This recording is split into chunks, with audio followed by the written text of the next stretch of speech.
J'ai essayé pendant longtemps de rentrer dans un moule que je m'étais imposé, qui était bon parce qu'en fait j'avais tout ce qu'il fallait, un CDI, une bonne place à Paris puis au Luxembourg. Et en fait j'ai essayé de me convaincre trop longtemps que je devais faire ça alors que j'étais pas du tout à ma place. Et ça m'a beaucoup fait réfléchir, j'en ai beaucoup souffert aussi de me dire qu'est-ce qui va pas, je comprends pas, j'ai tout pour être heureux et pourtant... Et là en fait... quelques années après, je regrette pas de m'être écouté, d'avoir pris du temps pour moi. Mais sans cet échec-là, cette remise en question et ces moments de doute, tout ce qu'il y a aujourd'hui, ça serait pas du tout possible. Ça reste aussi une réussite maintenant après coup, quoi.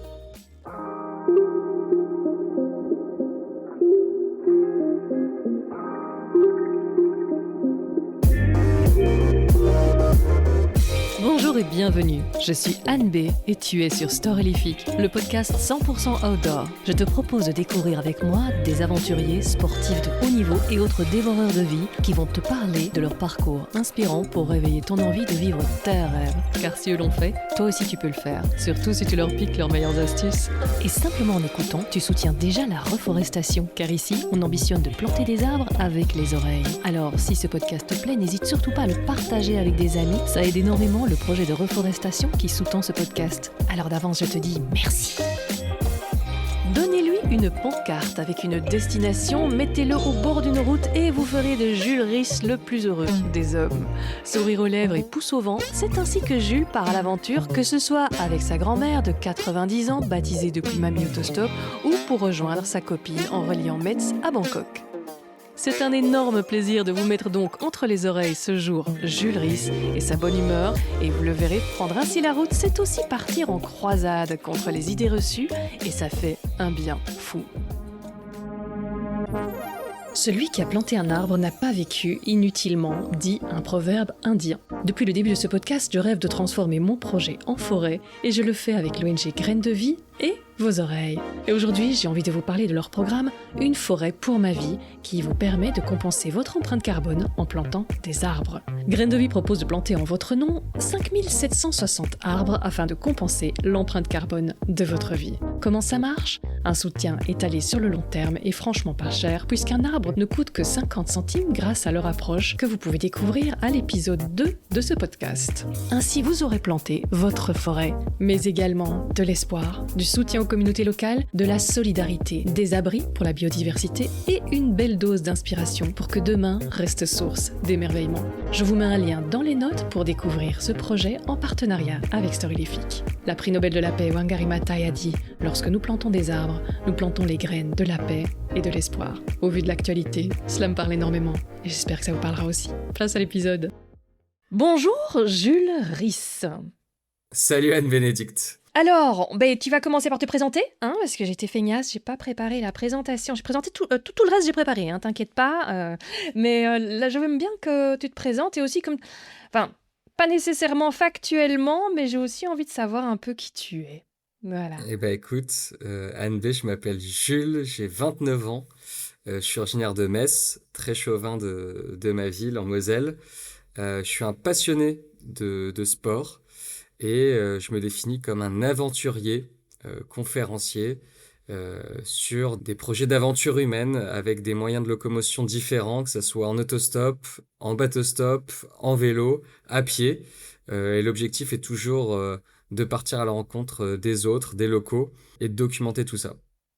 Voilà. Et donc, ce qui te passionne dans la vie, c'est ? On va dire, il y a beaucoup de choses, mais l'autostop, les rencontres et le sport, c'est ce triptyque-là. Et alors, ton caractère, on te définirait comment ? Je dirais un joyeux luron, toujours blagueur, assez, assez optimiste, pas très organisé, bordélique même pour dire. Ça, c'est les créatifs. Voilà, et puis toujours partant pour une aventure, un yes man, mes potes m'appellent comme ça. Donc, Yes man, oui, tout à fait. Donc merci d'avoir dit yes à cette interview. Qu'on va commencer par une question d'Amandine juste après. Non, tu vas peut-être d'abord me dire, ton histoire d'amour avec le stop, ça a commencé comment ? Ça commence par une petite anecdote sympa. Ouais, mon histoire d'amour au début c'est anodin, c'est pour rentrer de soirée. C'est très pratique en fait, on loupe le bus avec un ami, on a 16 ans. On est au milieu de... Il n'y a plus de transport et du coup, bah, on est obligé de faire du stop malgré nous. Et la première expérience se passe super bien. On rencontre des retraités à 22 heures qui nous ramènent au camping et avec qui on boit même un coup. Et en fait, on se dit que c'était assez simple et ça donne envie de réitérer du coup seul et plusieurs fois.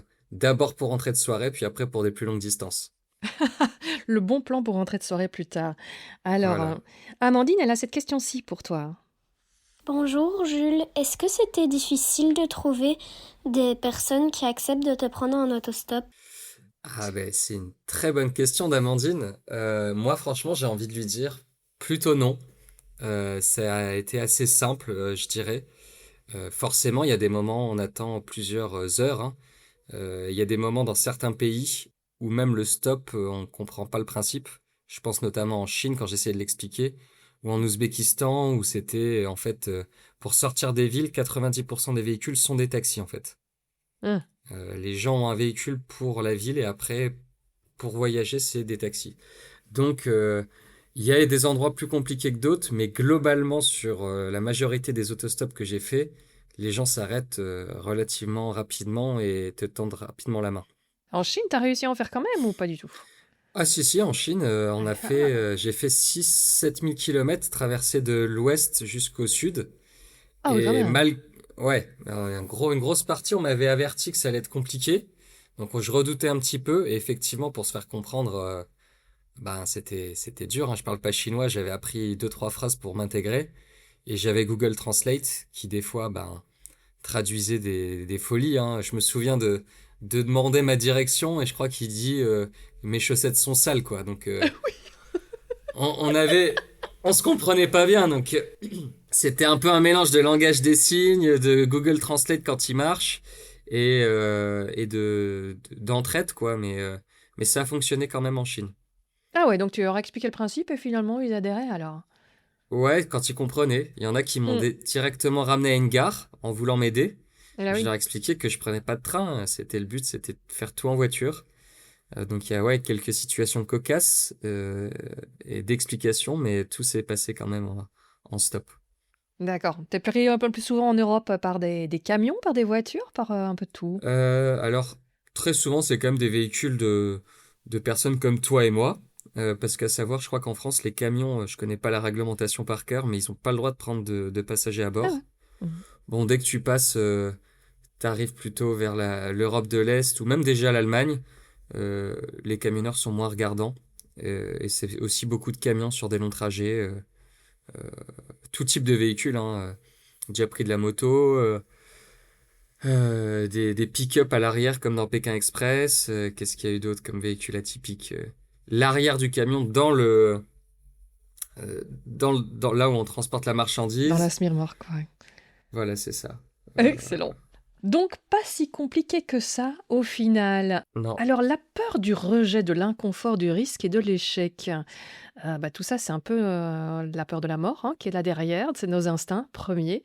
Comment tu gères ça parce que tu as dû l'avoir quand même à certains moments quand tu as levé le pouce, non?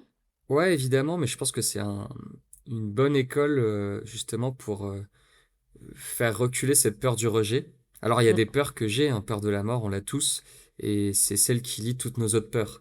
c'est ça. Euh, Peur du rejet, je pense dire qu'avec le stop, je l'ai presque plus, parce que je prends pas pour moi le rejet. Moi-même qui suis le premier à prendre des gens en autostop, il y a des fois si j'ai une urgence avec ma grand-mère, une urgence médicale, je vais quand même pas prendre la personne. Donc je le prends jamais personnellement et aussi mon passif de commercial, je sais que ben en fait on demande et puis il faut savoir accepter que les gens disent non. Donc ce rejet, ça j'arrive à bien le gérer. Après, il y a quand même d'autres peurs aussi de l'inconnu, l'incertitude dans la voiture dans laquelle on monte. Et ça, moi, je dis pas que j'ai pas peur, mais en tout cas, j'ai plus de confiance que de peur. Mm, mm. De prime abord, je vais essayer de plus donner ma confiance à quelqu'un que d'avoir peur de la personne. Même si des fois, bah, le naturel peut revenir au galop et on peut avoir des peurs qui sont justifiées ou injustifiées, hein. Il y a des fois quand j'entre dans une voiture qui est une grosse poubelle, que la personne a une tête de prisonnier avec des énormes cicatrices. bon, ben, je peux pas m'empêcher de me dire, ça fait flipper de rentrer dans cette voiture. Mais à chaque fois que j'ai passé cette petite bascule, de me dire, bon, bah, j'y vais quand même malgré ça. Après, ben, j'ai toujours une bonne surprise. Il s'avère que cette personne-là, bah, elle était prêtre. Tu vois, Allez, ah ouais, c'était ok. un prêtre brésilien qui avait une voiture qui était un taudis, qui avait une tête vraiment, l'habit ne fait pas le moine, mais vraiment, sa tête faisait peur, quoi.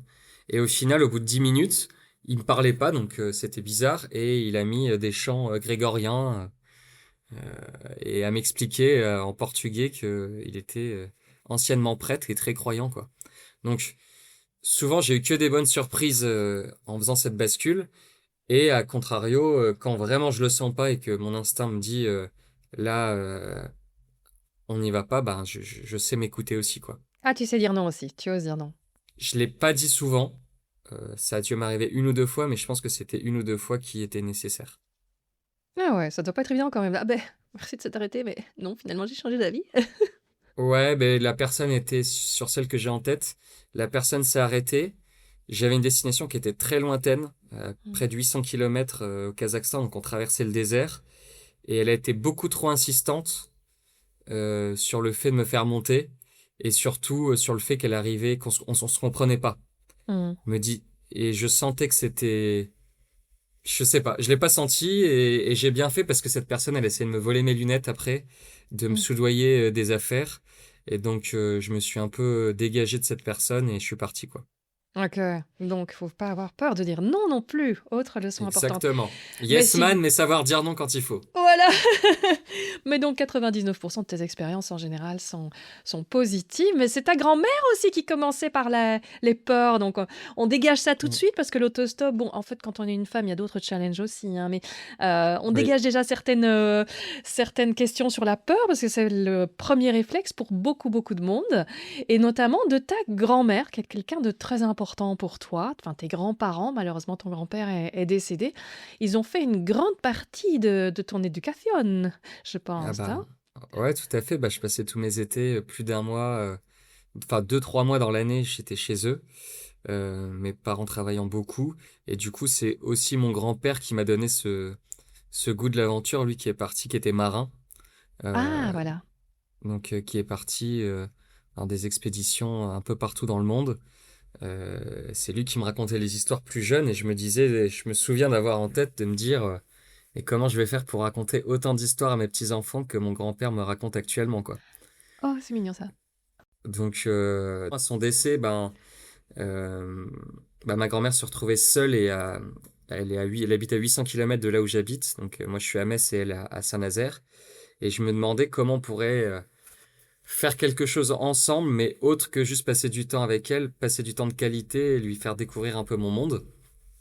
Et elle a longtemps refusé, mais au bout d'un moment, elle a quand même accepté, malgré ses peurs, malgré ses a priori. Elle avait peur de tomber sur des bandits en autostop et Euh, elle a accepté pour moi, je pense, au début. Et après, c'était une belle aventure pour elle et pour nous, quoi. Parce qu'elle avait très peur à chaque fois que tu partais en autostop, hein. Bah, c'est ça, moi je racontais en fait à mes grands-parents et à ma grand-mère toutes mes aventures. Et à chaque fois, ben, ils s'inquiétaient, ils voulaient avoir des nouvelles, ils étaient pas rassurés, quoi. Et je leur ai dit, bah, avant de juger la pratique, il faut au moins essayer. Ils avaient jamais essayé. Et du coup, ma grand-mère a accepté quand même de tester avant de juger, quoi. D'accord. Et donc, qu'est-ce que tu as fait avec elle? Je crois qu'il y a eu 2000 kilomètres en tout, 500 puis 1500, c'est ça? En France? Exactement, on a Mhm. fait une première, première partie en stop ensemble la première année, de chez elle jusqu'à Concarneau. C'était de l'autostop sur mesure, du Mm. porte-à-porte. On a fait une boucle sur un week-end et elle a adoré ça. On a pris du bon temps, on a rencontré plein de gens, on a visité la côte, à Concarneau aussi. On a pris du temps pour nous et à tel point qu'elle a aimé que l'année d'après, on a reprévu un autre voyage de 1500 km cette fois-ci dans le Lot-et-Garonne d'où elle est originaire. Et là, pareil, on a fait une énorme boucle en passant dans le sud-ouest, le Périgord, le Limousin et en remontant chez elle. Donc ouais, là c'était une aventure un peu plus physique, c'était 6 jours de stop. Et à 90 ans, elle a quand même sacrément bien tenu le coup et elle était sacrément dynamique, quoi. Waouh! Et alors les conversations dans les voitures, ça devait être super en fait, hein. Ah Ils devaient être bah étonnés ouais, les gens. bah déjà d'avoir une grand-mère sur le bord de la route, c'est un peu un code de triche, quoi. Ah ouais? Les voitures, elles s'arrêtaient direct. Ça, c'est le meilleur moyen voilà, de faire arrêter les voitures. Puis après, on a eu des super discussions, des agriculteurs, des médecins, des personnes qui connaissaient euh, le petit village d'où ma grand-mère était originaire. Donc, Ah, la il y a eu des conversation belles elle était discussions. partie là. Ouais. Ah, là, je l'ai laissée, elle était en pilotage auto. Et pendant plusieurs heures, elle a discuté avec ses gens, donc c'était super. Ah bah oui, voilà, quand on parle souvent de l'isolement des personnes âgées, et cetera. Là, c'est le remède. On va remettre tous les papis et mamies sur les routes en Ah bah mode là, ouais, on gagne des aventure points de vie, hein. Lollitos. Mais oui, je trouve ça vraiment extra. Et qu'est-ce qu'elle en dit, elle? Qu'est-ce qu'elle en a retiré? Ben, je pense qu'elle est un peu plus, elle était peut-être même un peu gênée d'avoir autant d'a priori. Et il y a Mhm. que les idiots qui changent pas d'avis, hein, comme elle dit. Donc, je pense qu'elle a changé d'avis là-dessus. Et ça l'a. Ouais, elle est beaucoup plus rayonnante, plus ouverte à la discussion avec les gens. Et puis aussi, une grande fierté pour elle. Je pense que nos anciens, plus ils vieillissent, ben, moins on leur apporte de l'importance. Par Ouais, le fait qu'on s'éloigne, on les voit moins, ils sont moins au centre. Et puis même, euh, le traitement des personnes âgées dans notre société, euh, on a moins de relations d'échanges avec eux qu'avec des gens de notre âge. Et je pense que le fait d'avoir fait cette aventure, ça l'a remise en lumière et ça a rapporté de l'intérêt aux autres aussi, d'échanger avec elle, de comprendre ce qui l'a poussé à faire ça. Je sais que dans son village, elle est connue comme la mamie autostop, certaines personnes l'arrêtent. Et je pense que cette connexion humaine avec les autres et ce fait qu'elle a de nouveau plus d'importance pour une raison ou une autre, peu importe que ce soit l'autostop ou autre chose, bah ça lui apporte du baume au cœur et des points de vie. ouais, mais oui, tellement, hein. C'est vrai que le changement de société avant, c'était les sages, hein, les anciens passaient un vécu, une vision, forcément du recul sur ce que ça vaut sur la vie. Et maintenant ici, c'est juste, bah, non, ils savent plus suivre, Ouais. hop, Ah saut dans le mince, car, en ils placard. font la queue aux courses, ils peuvent pas venir en semaine. Ouais, ouais, ouais, Et ouais. je pense qu'on a beaucoup à apprendre réciproquement, enfin déjà deux, et puis on a tout à y gagner à passer du temps avec eux, quoi. Parce qu'ils ont vécu beaucoup de choses. Et ouais, moi, je rigole beaucoup avec ma grand-mère, avec mes grands-mères, parce que j'ai mes deux grands-mères. C'est génial de passer du temps avec eux, quoi. Ce que j'ai beaucoup aimé, parce qu'évidemment, j'ai un peu regardé, ce qu'elle racontait elle-même. Elle a fait un c'est sur, quelle vidéo encore qu'elle a fait? C'est sur C'était Combini, si je Combini, ouais, on est allé à ouais. Paris avec elle. Et elle disait aussi, j'aimais bien que ça a changé aussi sa vision sur le monde. Parce que c'est vrai que souvent, je remarque que les personnes âgées ont beaucoup de craintes, beaucoup Mm. plus que les plus jeunes. Et donc voilà, on disait tout à l'heure en off, la peur, c'est vraiment pas un bon conseiller, quel que soit notre âge d'ailleurs. Ça nous divise beaucoup plus que nous rapprocher. Et je crois qu'on vit quand même une période où on a vachement plus besoin de se faire confiance les uns aux autres que de se méfier des uns des autres. Et ça avait fait un déclic chez elle. Elle avait l'air d'avoir vraiment changé sa vision de l'humanité, avoir une image ouais, de se rendre compte que finalement, il y a beaucoup plus de bienveillance dans le monde que de petits voyous. Bah, c'est clair, c'est que malheureusement, on est tous bassinés avec des informations Mais anxiogènes, oui. encore plus maintenant avec les guerres. Et elle, la première, pour remettre un peu de contexte, ma grand-mère, c'est pas du tout une hippie des années 70, voyageuse, aventurière, hein. C'est, sans lui manquer de respect, c'est même tout le contraire d'une mamie super bienveillante, mais qui écoute beaucoup trop les informations, la télé, qui a beaucoup trop de craintes et qui a beaucoup de peur. Et enfin, ouais, c'est d'autant plus impressionnant qu'elle ait accepté, et c'est d'autant plus transformateur cette aventure, je pense, du fait qu'elle partait avec beaucoup de crainte, quoi. Et oui, elle a complètement changé à ce niveau-là, et ça fait plaisir de se dire que bah, y a que les idiots qui changent pas d'avis et qu'il faut sortir, aller vers l'autre, faire confiance à l'autre, et vous verrez, ben, il y a que des belles choses qui vous arrivera, hein. Ouais. Et puis faire vivre des choses à ses grands-parents, je trouve ça aussi un chouette Voilà. message. Pourquoi pas, tu vas peut-être mettre des idées dans la tête, tiens, c'est vrai, hein. Plutôt que de me Oui, plaindre du que stop ou papy d'autres rabâche, choses. mais faisons quelque chose ensemble. Ouais, Ouais. juste savoir ce qu'ils aiment. Moi, je sais que j'étais allé visiter des bateaux avec mon grand-père. Bon, bah, moi, je m'en fiche un peu des bateaux, mais de voir sa passion et de voir ouais, la flamme dans ses yeux, bah, ça, c'est juste cool et c'est beaucoup mieux que de rester avec lui autour de la télé, quoi. Donc, Ouais, essayons de partager nos passions communes et puis de passer du temps avec nos anciens. carrément. Il était dans la marine marchande ou dans la marine... Il a fait la marine nationale Ah et ouais, après, il ok. faisait beaucoup de bateaux aussi, de la pêche. Ok. Voilà, un Ah, peu excellent. tout terrain. Oui, comme d'après ce que tu dis, hein, pas mal d'endroits dans le monde, donc Euh, le papy aventurier. Alors, tu es parti faire, en 2023-2024, je pense, un tour du monde sport et partage. Exactement. Après une Ouais. démission, j'aimerais bien que tu me dises pourquoi tu as démissionné et pourquoi cette idée est venue. Je crois que ça a Bah parlé à beaucoup de monde. ouais, bah ça venait depuis longtemps. Enfin, ça faisait presque 3 ans et demi que j'étais en CDI. Là, 1 an sur le dernier métier. Donc, j'ai travaillé à Paris et au Luxembourg en tant que commercial. Euh, Commercial parce que j'aime le contact humain, j'aime bouger. Donc, ça fait sens. Et à la fois, je trouvais peu de sens dans ce que je faisais. Moi qui suis animé par le sport, par l'aventure, la découverte, les relations humaines, le fait d'être derrière mon ordinateur bien trop souvent, bien plus que sur le terrain, ça m'a fait beaucoup réfléchir. Et du coup, bah, j'ai un petit peu noté les choses qui m'animaient, les choses qui me passionnent. Et j'ai pas eu besoin de faire un roman, hein. Il y avait 3 choses. C'était le sport, l'aventure et les rencontres. Donc du coup, au bout de 3 ans et demi, moi j'ai un peu préparé ça en mettant de l'argent de côté, en m'organisant, en faisant des petites aventures de mon côté pendant mes vacances pour valider un petit peu que le stop, le vélo, les différents moyens de locomotion. Et puis j'ai décidé de partir faire un voyage, un tour du monde des sports et du partage de façon hybride.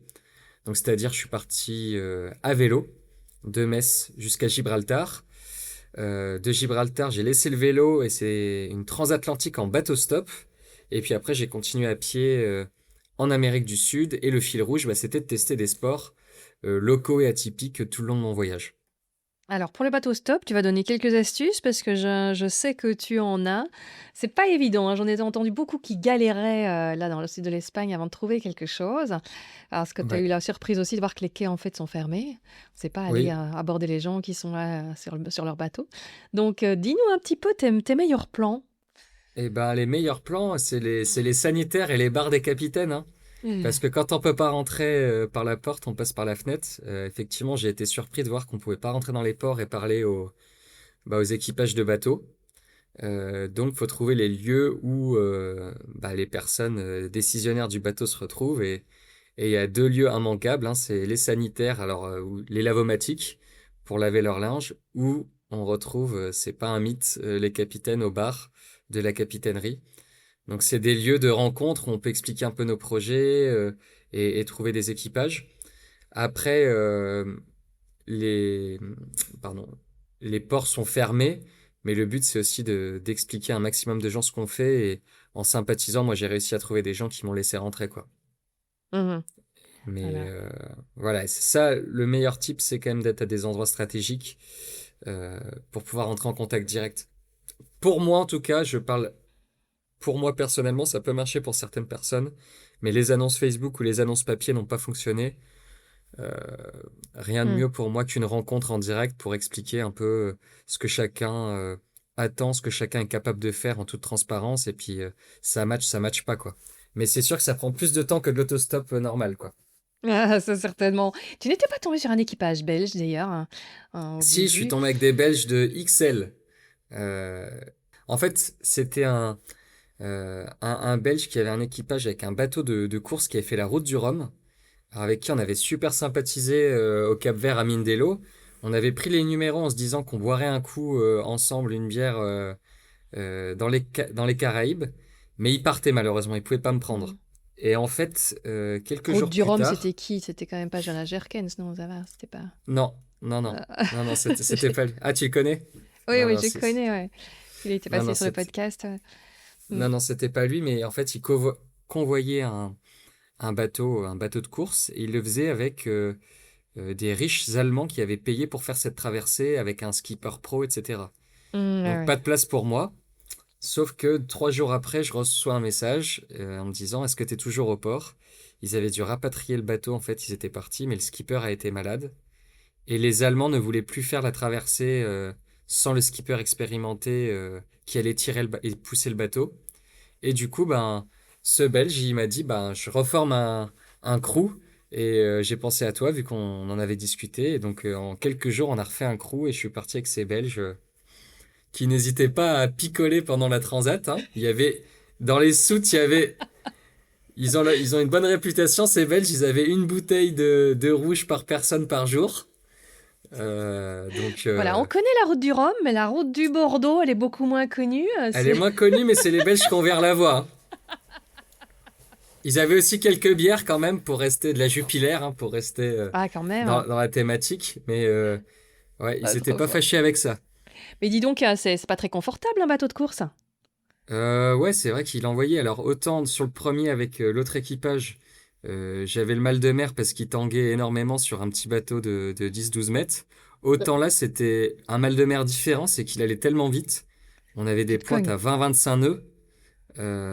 Ouais, c'était assez difficile au début de s'adapter. Puis après, c'était une fusée sur l'eau. Hein. C'était franchement, ça allait pour donner parce que, comment dire, un ordre d'idée.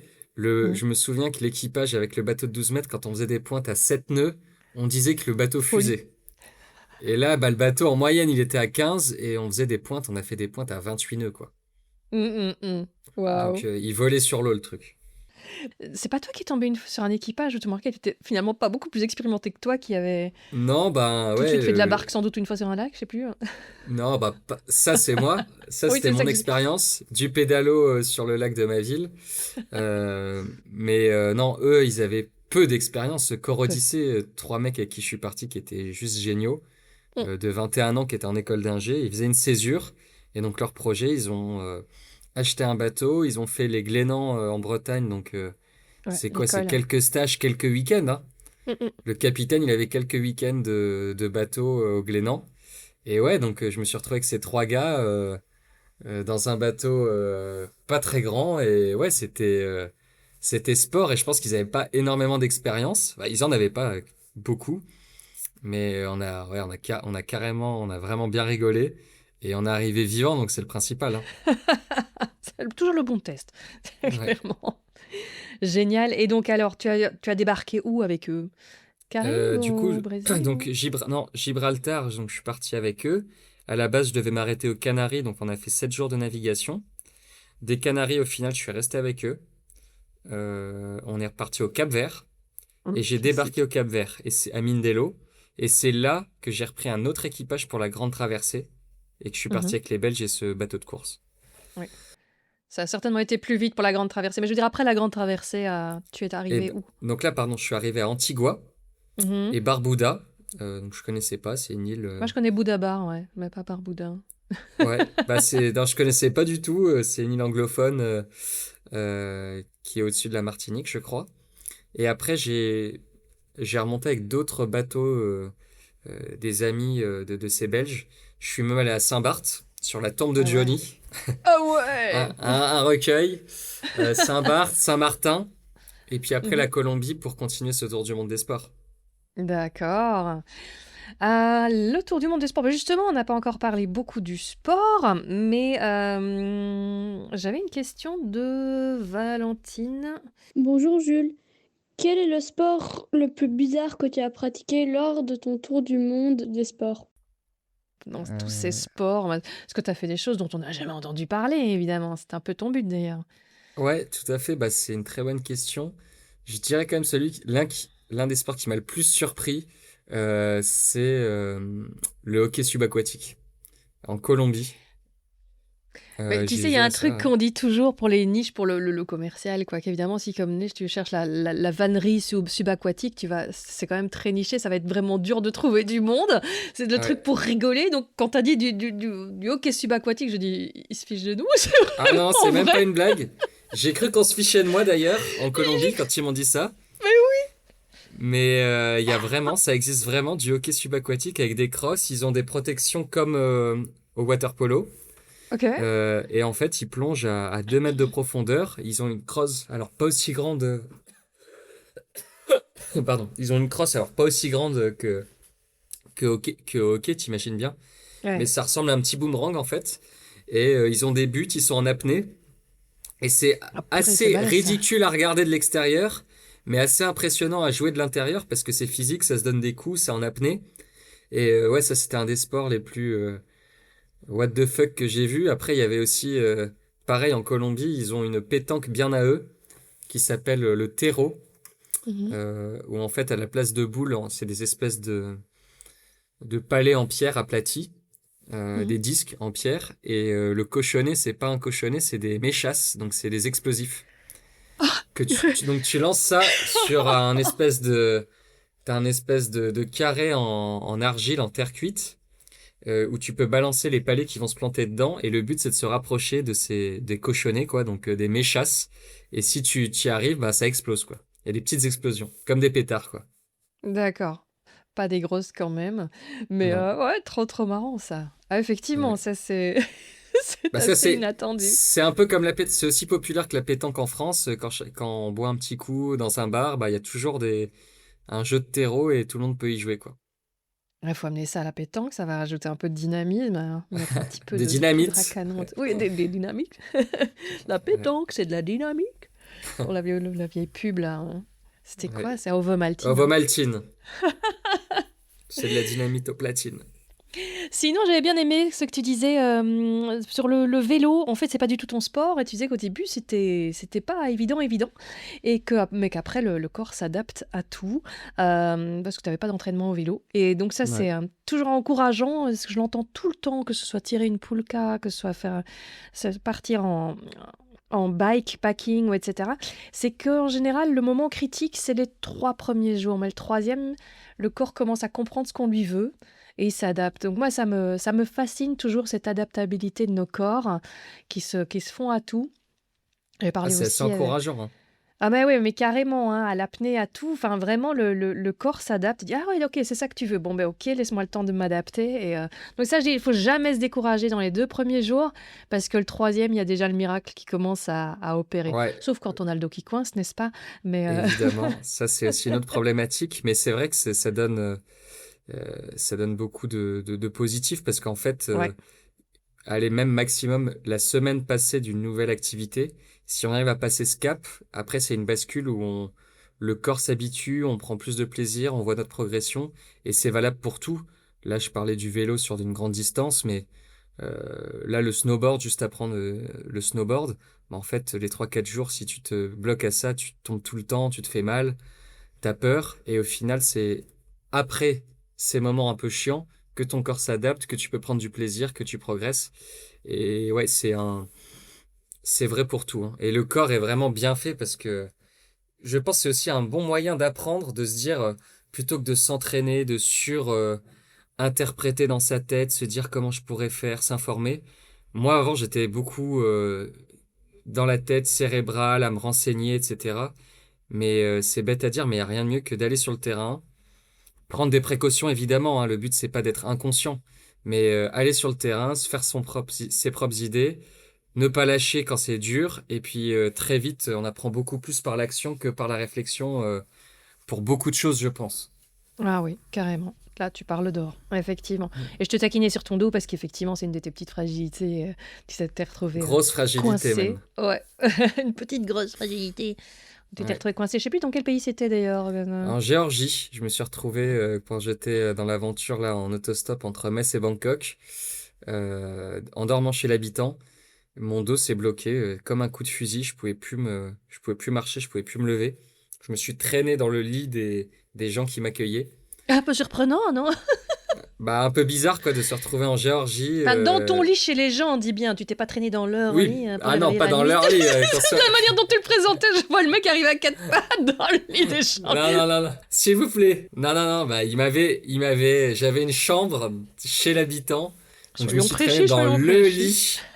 lit des invités. Qu'on soit bien d'accord, qu'il n'y ait pas de quiproquo.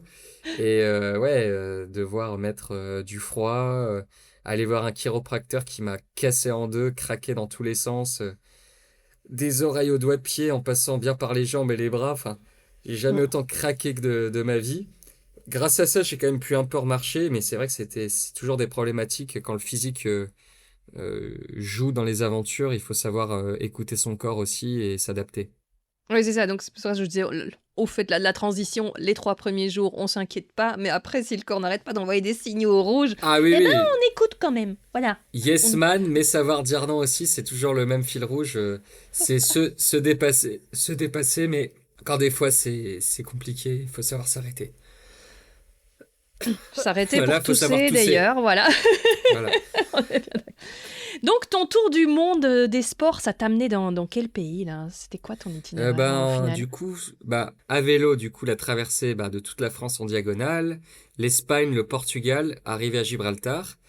Là, du coup, avec le bateau, c'est les Canaries, le Cap-Vert, Antigua et Barbuda, Saint-Martin, et arrivé en Colombie. Et du coup, de la Colombie, redescendre au Pérou, l'Argentine, le Brésil, et un retour pour être dans les temps et revenir pour les Jeux Olympiques de Paris. Ah ben oui, quand on aime le sport, ça aurait été ballot que tu sois pas là quand même, ouais. C'est clair.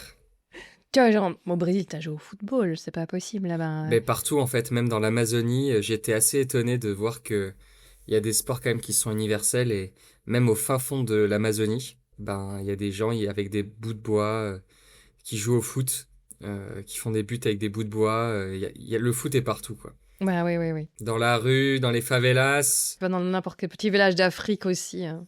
Mm. ouais, ils Ça, jouent c'est vrai. partout. C'est quelque chose de très beau, c'est l'universalité, là. On se comprend pas, mais on te montre un ballon, on te montre deux goals, t'as Et on joue compris, c'est ensemble. parti. Ouais. Voilà. J'avais interviewé quelqu'un qui justement utilisait le sport comme outil d'intégration, de réintégration pour les jeunes, hein. Je le mettrai dans les notes de l'épisode. Je ne retombe plus sur son nom maintenant. Il avait écrit Pas Steven un livre aussi. Non, qui a fait des il a un nom reportages. anglais, mais il est français. Oui, il a fait un beau documentaire d'ailleurs. C'était des beaux messages d'espoir justement de se reconstruire. Des jeunes qui avaient vécu des situations quand même vachement dur. Alors, ça pouvait être le fleuret, ça pouvait être le surf en Afrique du Sud. Le fleuret, c'était un pays arabe, je ne sais plus lequel. Et effectivement, il y avait le foot, ça, c'est un des incontournables. Mais c'est vrai que le sport n'est pas que du sport, c'est pas que bouger son corps, c'est aussi... Bah non, c'est bien voilà. plus que ça, hein. Je t'ai pas encore entendu parler, voilà, justement, de pourquoi tu aimes tant le sport. D'accord, bouger son corps, bien sûr, mais ça va bien plus loin. Qu'est-ce que ça t'apprend, le sport? Qu'est-ce que ça t'apporte, hein? Mais le sport, ça m'a apporté tout ce qui se passe dans ma vie actuellement. Des connexions humaines, de la confiance, des amis, du dépassement de soi aussi, des émotions, euh, dans la compétition, d'adversité, de la discipline. Enfin, la liste est longue, mais les bienfaits du sport sont immenses et c'est pas seulement juste bouger son corps et le côté physique. Il y a évidemment le côté mental, le côté relation, le côté objectif, compétition pour ceux qui aiment la compétition, le côté amusement, c'est juste du fun, de jouer avec des personnes, de se taquiner, donc ça apporte bien plus que ce qu'on peut penser et je pense que là c'est un peu plus politique, mais on ferait bien d'augmenter les heures de sport pour les jeunes parce que je pense que ça ne ferait pas que du bien physique, ça ferait aussi du bien au niveau mental et ça ferait peut-être baisser aussi je dirais tous les traitements qu'on donne euh, et la sécurité sociale, parce qu'au final, le sport, c'est un lien social, c'est universel, quoi. Mais oui, ça apprend à faire société aussi, voilà, à Ouais. faire confiance Et aussi. comme Voilà. d'autres environnements, comme la musique, je pense à l'art, qui sont des liens. Moi, je m'exprime plus par le sport et c'est ce qui me parle le plus. Mais je pense que trop souvent au collège, ces matières-là, elles ont été un peu dénigrées.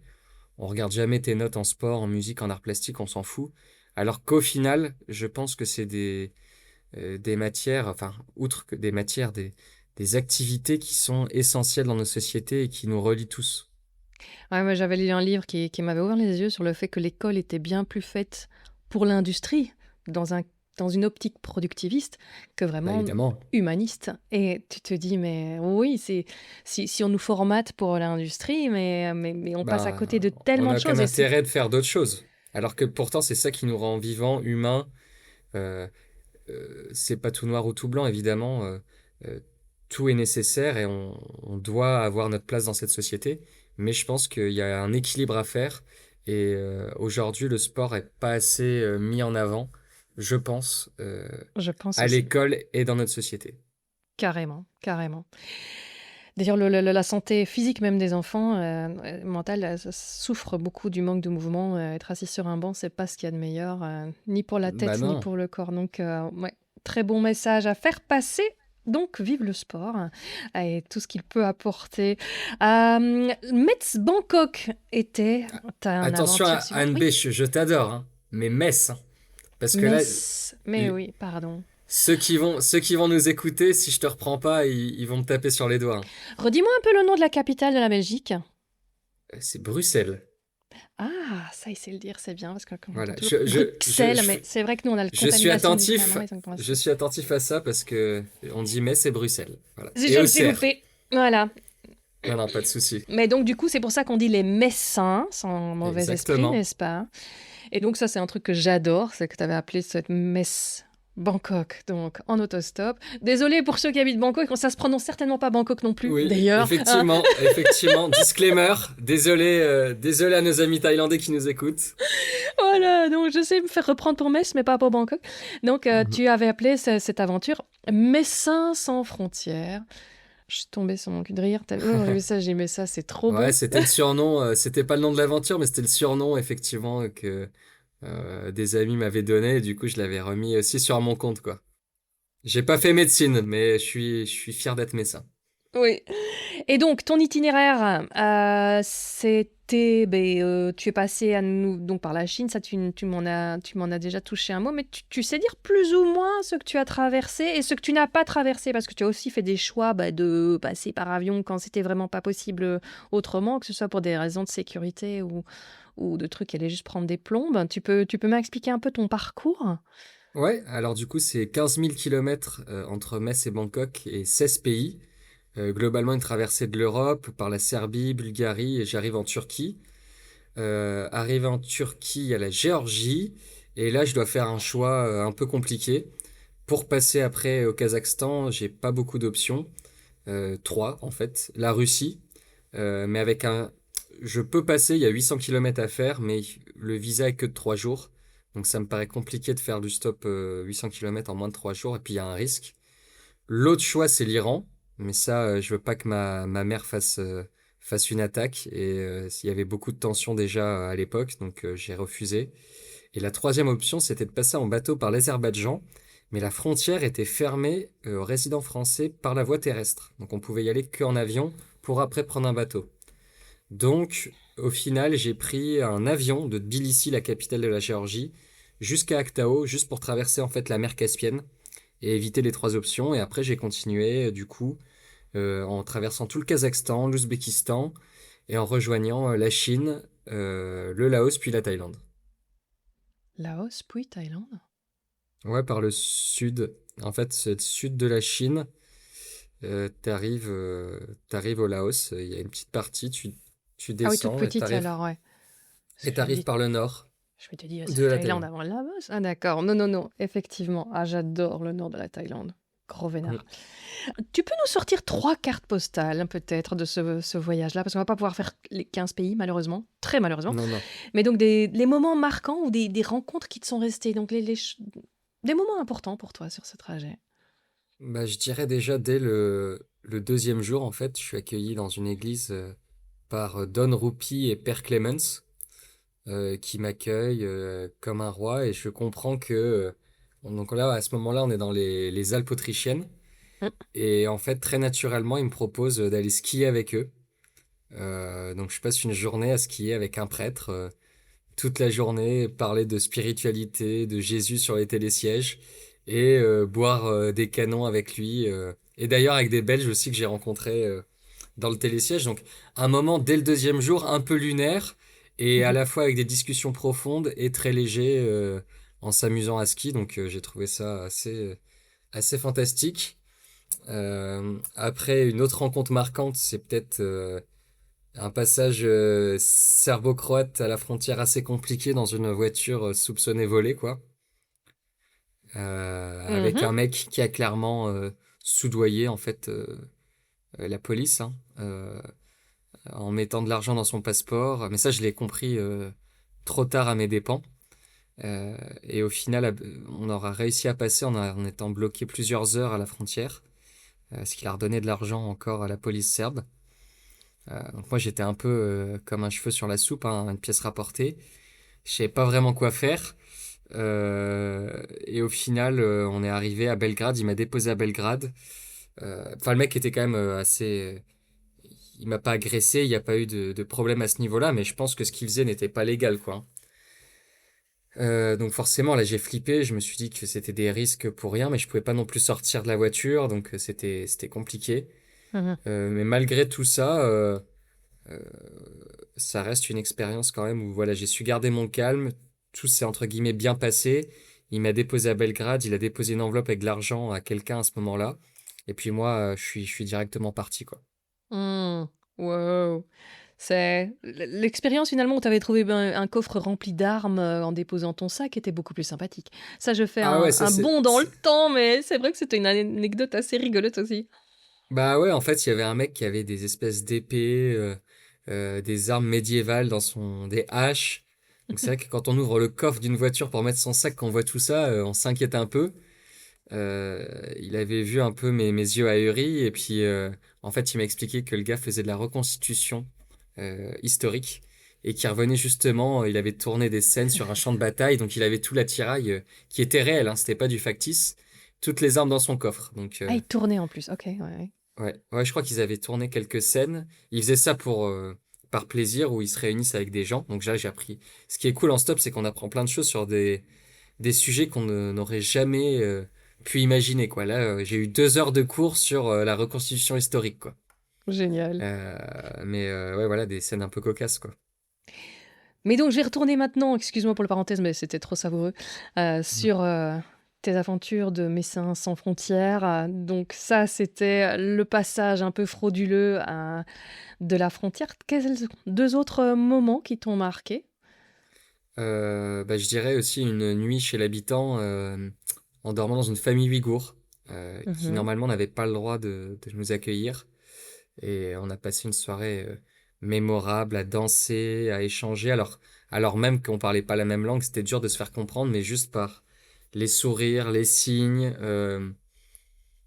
Je sais pas, c'était une soirée un peu hors du temps, en se sentant très privilégié aussi d'être accueillis, qui nous ouvrent leurs portes, et avec beaucoup de bienveillance, beaucoup de fou rire, et une autre image de ce qu'on pouvait avoir de la communauté ouïghour qu'on peut entendre aux informations, qui était assez détonnante, quoi. Et c'était comment leur intérieur? Comment, et pourquoi est-ce que tu ne pouvais pas être accueilli là-bas? Ah ben, parce qu'il y a une très forte répression de la police chinoise dans cette partie des régions qui contrôle tout en fait, hein. On est contrôlé, nos passeports sont contrôlés, il y a très peu d'Européens et surtout, même au sein même de la population chinoise, les gens doivent renseigner quand ils accueillent des gens, même si c'est leur famille. Ils doivent les Mhm. enregistrer. Et donc la population ouïghour dans cette partie-là est d'autant plus alors, ouais, contrôlés, on peut dire contrôlés. Et je pense ils ne nous sont pas enregistrés et ils étaient dans l'illégalité complète, quoi. Mhm. Mais ils ont préféré le faire parce qu'ils avaient envie de nous accueillir. Et donc moi, j'ai demandé plusieurs fois, je voulais qu'ils prennent aucun risque. Et ils ont insisté. Et au final, on a passé une soirée mémorable à danser avec leurs enfants, avec toute la famille réunie. Et c'est un intérieur chez eux, ça ressemble beaucoup à ce qu'on peut retrouver dans des pays musulmans comme en Turquie, en Ouzbékistan. Enfin, surtout en Ouzbékistan, avec beaucoup de tapis, beaucoup de couleurs. On dort à même le sol. Euh, et puis beaucoup de nourriture à la fois chinoise et ouïghour qui s'apparente à de la nourriture qui ressemble à la nourriture turque. Ah oui, voilà. Oh, ça doit être super intéressant. Puis tu as une toute autre vision de la géopolitique après, parce que tu dis, voilà, ça ressemble, il n'y a rien qui ressemble à ce que je lis dans les journaux, enfin, de Ah ce que je ouais, vois dans les nouvelles ou que je scrolle hein, sur les réseaux, puisque maintenant beaucoup de gens se renseignent avec les réseaux plutôt, mais, donc une bah vision tout à d'ailleurs très fait. parcellaire, mais quand tu Si vis on est là-bas. Bah si, moi franchement, j'ai pas peur de dire qu'avant de passer cette région-là, je pensais que les Ouïghours étaient tous dans des camps et qu'ils étaient exploités à des fins comment dire, productiviste. Là, j'ai remarqué en traversant toute cette région que c'était certainement caché par le gouvernement et que je n'ai pas vu cette réalité euh, qu'on nous partage. Mais par contre, il y a toute une autre population et cette communauté ouïghour qui vit euh, plus normalement, on peut le dire, avec une capitale comme Urumqi qui compte plusieurs millions d'habitants, avec des gens qui ont des restaurants, des communautés ouïghours qui ont des magasins. Et moi, ça, en fait, je le savais pas en écoutant les informations. Je pensais que toute la communauté était exploitée. Euh, Ce n'est pas le cas, même si leur situation, il n'y a pas de même, Difficile. est très difficile. Mais ça a été caché euh, en tant qu'Européen, je n'ai rien vu de tout ça, mais j'ai pu partager et échanger avec les populations ouïghours en tout cas. Oh, allez, remets-nous encore une petite carte postale pour la route. Euh, non, peut-être une soirée aussi atypique en Chine où j'ai passé 10 heures avec un camionneur chinois sur des routes magnifiques à l'ouest, là, des routes entre le Xinjiang et le Tibet. Hmm. Magistral, des paysages entre montagnes, lacs gelés, magnifiques. Et au final, j'ai dormi à l'arrière de son camion. Ouais, je pense qu'il transportait des marchandises type des pruneaux, des choses comme ça. Donc j'avais l'impression de dormir sur des pruneaux d'Agen. Ok. Mais une nuit un peu atypique à dormir dans le camion après 9 heures de traversée magique dans les montagnes chinoises. Ça restera, ouais. Belle aventure. C'était quoi tes plus grosses galères dans ton voyage en autostop jusque Bangkok? C'est toi-même, je pense, qui dit que les galères deviennent de belles histoires. Donc, Ouais. bah, du coup, raconte-nous-en une qui est devenue une belle histoire. Bah, je pense que la plus grosse des galères de mon voyage, c'était quand même mon dos. euh, où je suis resté bloqué. Ça a été un fil rouge du voyage, malheureusement. Donc en La fois Géorgie, où tu as grimpé dans le lit des gens qui t'accueillaient, c'est ça? exactement, voilà. Et le chiropracteur qui m'a plié en quatre comme un origami. Et après, en fait, j'avais L'image. quelques petits, J'adore. euh, j'avais quelques petits passages où ça allait. Et puis très vite, à force d'enchaîner les voitures, le stress, etc., ben, le mal de dos revenait. Et j'ai pu tester un peu les traitements en fonction des pays. Au Kazakhstan, j'ai eu des remèdes de cheval. J'allais voir l'infirmerie, ils me mettait des piqûres dans les fesses tous les jours pendant 8 jours. J'ai pu tester la médecine chinoise avec de l'acupuncture, des ventouses, des espèces de chauffe d'eau dans des endroits où il y avait des quinzaines de personnes, surtout les estropiés et les personnes âgées qui étaient là. Moi, j'étais au milieu de tout le monde.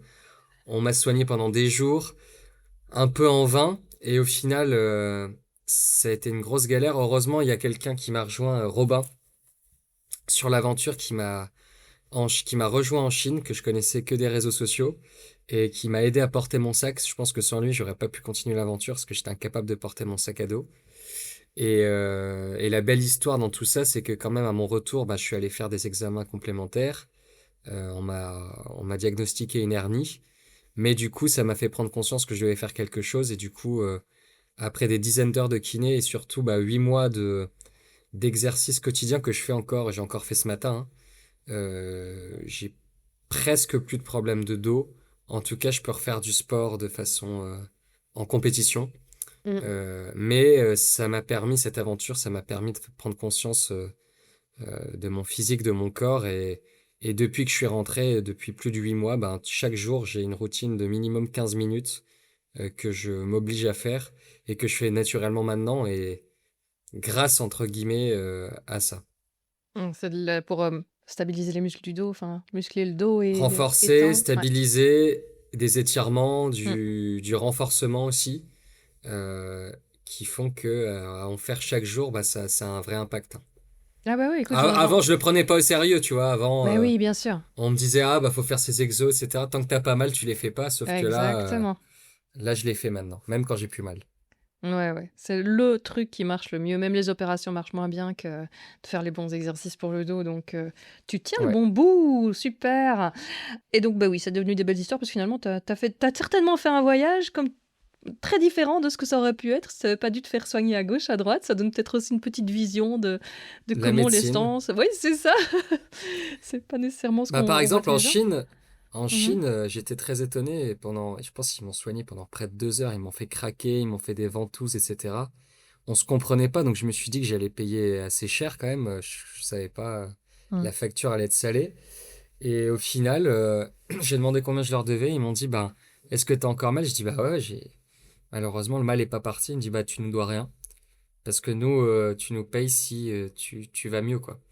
Et normalement, en Chine, les gens payent en amont pour prévenir les Ah, rhumes, c'est toujours comme etc. ça? Ouais, ça j'avais entendu Bah, parler. ouais, je pensais que c'était un mythe, mais là, je l'ai vécu, quoi. Ah ouais. C'est- Et après, on paye pour. J'ai payé des pommades, des choses comme ça, mais en tout cas, l'intervention, si elle n'a pas permis de nous remettre en forme, ou si elle est après qu'on soit malade, on règle rien, quoi. Ah oui, j'avais entendu dire. Donc on paie pour aller faire de la prévention, hein, pour rester Ouais. en forme. Et puis, par contre, s'il y a un problème, normalement, tu ne paies pas. Ou alors, tu paies vraiment Bah, en si tout cas, t'as un là résultat où mieux. j'étais, dans le centre où Ouais. j'étais, c'est comme ça que ça s'est passé. Ah ouais, bah tu vois, je savais pas que c'était toujours comme ça. Donc on en Mhm. apprend. Eh ben, c'était une super aventure qui a terminé à Bangkok, donc où tu rejoignais ta copine. D'ailleurs, Tout c'était à un peu fait. le but. Pour certains timings, t'as pris ton temps. Pour d'autres, tu t'es dit, faut quand même que j'arrive. Bah Attends, oui, j'ai le quelqu'un but, qui m'attend. j'avais quelqu'un qui m'attendait et j'étais très heureux de retrouver bah, ma copine qui, elle, était en voyage solo, en backpack solo en Asie. Et du coup, bah, c'était l'occasion de faire cette aventure pour la rejoindre. Et après, ça nous a permis aussi, après toute l'intensité de ce voyage, de se reposer et d'aller à la rencontre des locaux aussi en Thaïlande et aux Philippines. Ah oui, vous avez continué Après, le on a voyage continué un petit peu pendant aux Philippines, ouais. quelques semaines. Ah Ouais. ouais, génial. Philippines, mais c'était le premier invité, c'était un champion d'apnée des Philippines, un Belge, Ok. qui a ouvert son école d'apnée là-bas. Ah, Donc, génial. ouais, ouais. Et je sais pas si tu as eu l'occasion de faire un peu de snorkeling ou quoi là-bas, mais c'est les plus C'est beaux coraux. magnifique. C'est magnifique. C'est pour ça qu'il s'est C'est installé là-bas incroyable. d'ailleurs. Ouais, ouais, ouais, ouais. Ah, trop bien. On y mange moins bien qu'en Thaïlande, mais alors, Ah, dès que t'as la ça, pour tête la sous l'eau, nourriture, c'est pas le mieux, mais par c'est... contre, Ouais. par rapport à l'Asie, où il y a Ouais. beaucoup de Hmm. diversité, mais sinon, ouais, niveau faune, faune aquatique, c'est incroyable. C'est magnifique, juste fantastique, ouais. Ah, je conseille absolument. Eh ben, on va arriver à la fin de cet entretien, donc je pose toujours les mêmes questions. D'abord, quel est l'échec dans tes aventures qui t'a le plus appris? Alors, c'est peut-être pas dans mes aventures, enfin, forcément, il y a Oui, beaucoup d'échecs, ou dans ta vie. ouais, dans, dans mes aventures qui me font grandir, qui me font sauter certaines peurs ou barrières mentales. Mais ce qui me vient en premier, c'est plutôt un échec professionnel de me dire qu'en fait, j'ai essayé pendant longtemps euh, de, de rentrer dans un moule que je m'étais imposé, euh, qui était bon parce qu'en fait, j'avais tout ce qu'il fallait, un CDI, une bonne place à Paris puis au Luxembourg. Et en fait, j'ai essayé de me convaincre trop longtemps que je devais faire ça alors que j'étais pas du tout à ma place. Et ça m'a beaucoup fait réfléchir, j'en ai beaucoup souffert aussi de me dire, bah, peut-être qu'il y a un truc qui cloche avec moi, ou enfin, qu'est-ce qui va pas, je comprends pas, j'ai tout pour être heureux et pourtant je comprends pas. Donc là, dans cette période-là, c'était assez compliqué. Et j'ai essayé de me raccrocher à des choses qui m'animaient, qui me passionnaient pour essayer de recomprendre, raccrocher les morceaux. Et là, en fait, quelques années après, bah, je regrette pas de m'être écouté, d'avoir pris du temps pour moi, d'avoir démissionné pour pouvoir me construire en fait une carrière qui est plus adaptée à ce que je fais. Donc là, aujourd'hui, j'ai ma boîte de production, je réalise des documentaires, je fais des conférences en entreprise par rapport à ces aventures. Il y a des interventions aussi dans des classes, dans des collèges, dans des lycées, et je me sens complètement aligné. Euh, mais sans cet échec-là, cette remise en question et ces moments de doute, bah, tout ce qu'il y a aujourd'hui, ça serait pas du tout possible. Donc, ouais, je dirais que ça, c'était l'un des plus gros échecs d'avoir tenu pendant plusieurs années, alors que dès le début, je savais que c'était pas fait pour moi. Mais au final, ça reste aussi une réussite maintenant après coup, quoi. Hmm. Quel est le succès alors qui t'a le plus appris? Ou dont tu es le plus fier plutôt, pardon. Le succès dont tu es le plus fier. Bah, franchement, sans surprise, le fait d'avoir vécu cette aventure assez Laquelle? Il y en a plein. L'aventure avec ma grand-mère. Le fait d'avoir Hmm. vécu plusieurs aventures en stop avec ma grand-mère et plus Hmm. globalement d'avoir embarqué mon entourage, ma famille dans mes aventures. Et en fait, je pense qu'au début, ils étaient assez sceptiques et d'avoir leur soutien inconditionnel, que ça soit de ma copine, de mes parents, de mes grands-parents, ça, c'est un de mes plus grands succès. J'ai réussi à les faire changer d'idée, à les embarquer. Et, et ouais, ça, c'est ce dont je suis le plus fier. Et c'est génial d'avoir un entourage comme ça. J'ai pas cité, mais mes amis aussi.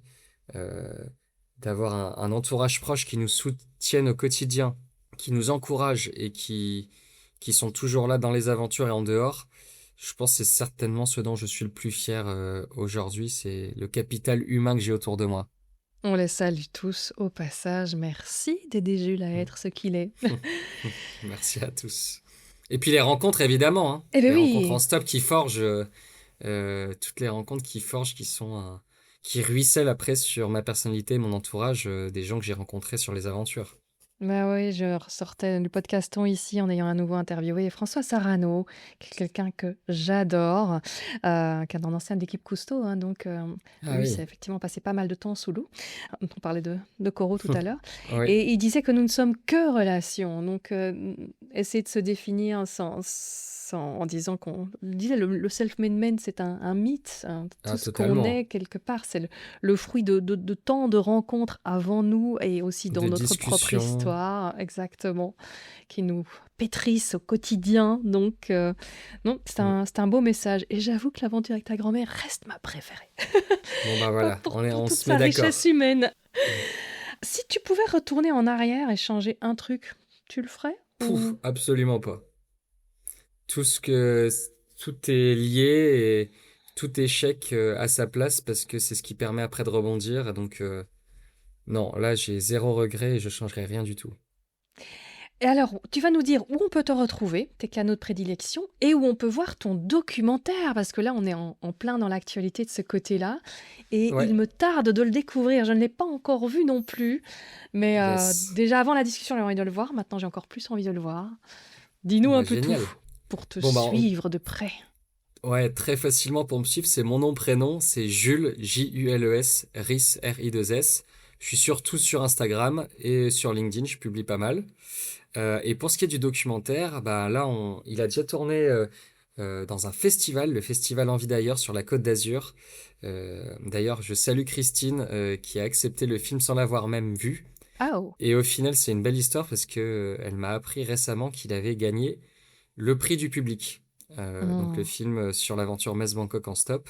Et je suis en train d'organiser une tournée en France avec une dizaine de dates à Rennes, à Paris, à Lyon, à Metz évidemment, qui va venir très vite, en tout cas en 2026. Et je recommuniquerai sur mes réseaux pour pouvoir le voir. Génial. Bah, écoutez, foncez si vous avez l'occasion. Si Jules est là en présentiel, c'est encore mieux. Parce que s'il y a bien quelque chose qui le caractérise, c'est un énorme sourire permanent. Donc, c'est quelqu'un de très agréable à rencontrer. Je vous y encourage et vous serez certainement bien reçu. Merci, Jules, pour ton temps, pour tes aventures, pour ton partage. Parce que c'est vrai qu'une aventure qui n'est pas partagée, bah, ça tombe un peu à plat. Donc, merci de nous faire part de ton enthousiasme qui donne envie. Merci à toi, NB, pour l'invitation. C'était génial d'échanger avec toi depuis le temps qu'on était en contact. Et puis, hâte de la suite. Ah bah oui, écoute, c'est open bar, hein, tu reviens quand tu veux avec tes nouvelles aventures. Avec grand plaisir. Merci. De cet épisode, personnellement, je retiendrai cette belle piqûre de rappel qu'on a besoin de moins de bien et de plus de liens, l'autostop étant un moyen magique de provoquer des rencontres inédites, voire improbables, mais qui nous montre que l'humanité est dans l'immense majorité des cas bienveillante. À la peur de l'autre fait à leur place l'envie du partage, ce dont notre monde a grand besoin.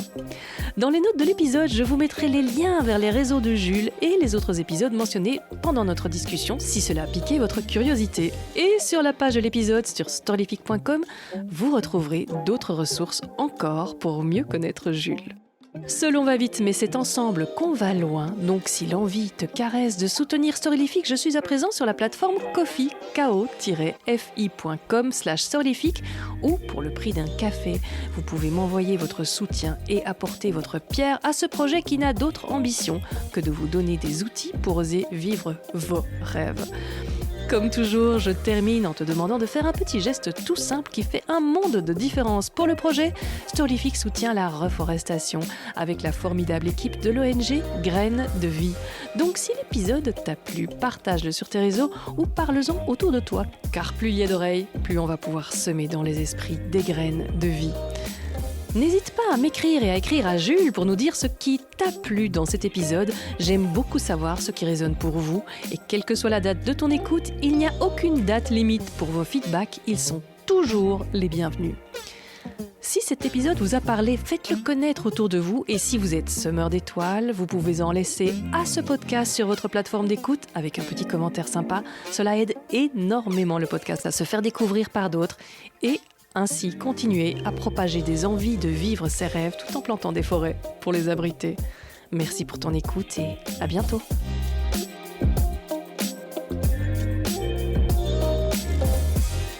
Si tu veux aller chercher un verre d'eau, tu peux. Ouais, je vais peut-être prendre un petit verre d'eau là parce que la gorge commence à s'essouffler. Tu sais que c'est un vin aussi, qu'il y a un vin qui s'appelle le petit verre d'eau. Ah, je connaissais pas. V-E-R-D-O-T, si. Ah, c'est pas mal ça. Quand on demande tu veux un petit verre d'eau, je me dis il y en a qui ont de l'humour. Bah certainement mon équipage belge, ils doivent prendre pas mal de verres d'eau. Voilà.